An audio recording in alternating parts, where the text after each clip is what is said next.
한미 간의 백신 합의 이후 이 탄소 배출 감소 대안으로 소형 원자료 SMR 사업이 대두되고 있습니다.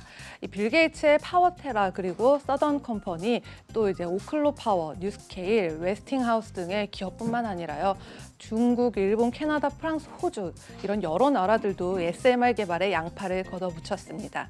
그래서 오늘은 이 구리나 철광석 등의 다른 광물에 비해서 그간의 두각을 나타내지 못했던 옐로우 케이크이죠. 우라늄에 대해서 알아보겠습니다. 네, 먼저 우라늄에 대한 몇 가지 특징입니다. 먼저 우라늄 1kg이 만드는 에너지량은요. 석유 9,000드럼, 석탄 3,000톤과 맞먹는다고 하는데요. 그럼에도 우리는 이것이 인류에게 기회보다는 더 큰 위험이 공존한다는 것도 미리 인지하고 있습니다. 우라늄 하면 가장 먼저 떠오르는 이미지 역시 원자력 발전이 있겠고요. 원자력 발전소는 이산화탄소를 전혀 내뿜지 않는 대신에 방사능 물질이 방출된 경우에 아주 처참한 이 체르노빌 원전 사고나 후쿠시마 원전 사고를 떠올릴 수가 있습니다. 그리고 낮보다 약 70% 정도 더 밀도가 높기 때문에 이 갑옷을 뚫는 탄원에도 사용이 될 만큼 다양한 무기 제작에도 쓰이고 있죠.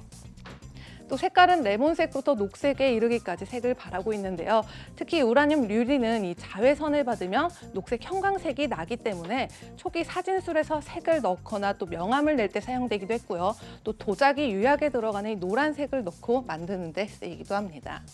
네, 하지만 가장 중요한 거 이 방사능을 띠고 있는 독성 금속인 만큼 사람에게 노출되면 아주 치명적인 악영향을 미친다는 점이 되겠습니다.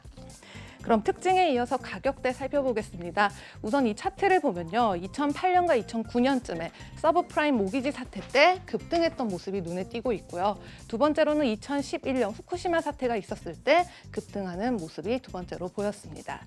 그리고 이후로는 박스권에 갇힌 잠잠한 흐름인데요. 현재는 이 파운드당 32달러 선으로 올해 들어서 연초 대비 3% 정도의 상승세 보였습니다. 그런데 이 글로벌 데이터 어소시에이트에 따르면 실제로 이 코로나19로 2020년에는 전 세계 우라늄 생산량이 49,700톤으로요. 9.2%나 감소하면서 생산 차질을 겪기도 했습니다. 하지만 이제는 이 폐쇄됐던 광산들이 다시 문을 열면서 올해 전 세계 우라늄 생산량 3.1% 정도 회복이 됐다고 하네요. 그리고 향후에 2021년부터 2025년까지 연평균 6.2%의 복합 성장률을 기록하면서 2025년쯤에는 65,200톤에 이를 것으로 예상되고 있습니다. 그래서 호주 증권거래소도 이 우라늄 향후 파운드당 50달러 선까지 상승할 것으로 내다보고 있습니다. 네, 그럼 이어서 관련 ETF도 간단하게 살펴보겠습니다.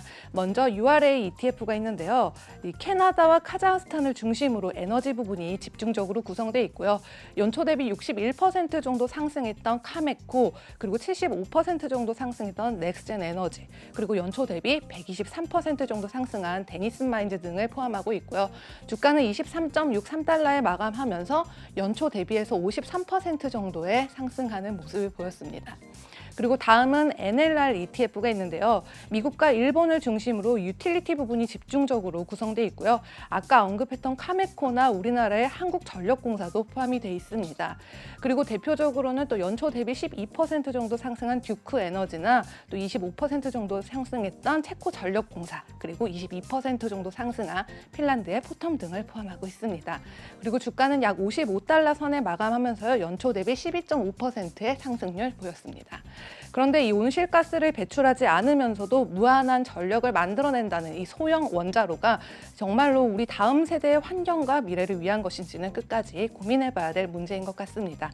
지금까지 글로벌 금융시장 심쿵 브리핑 펄스였습니다.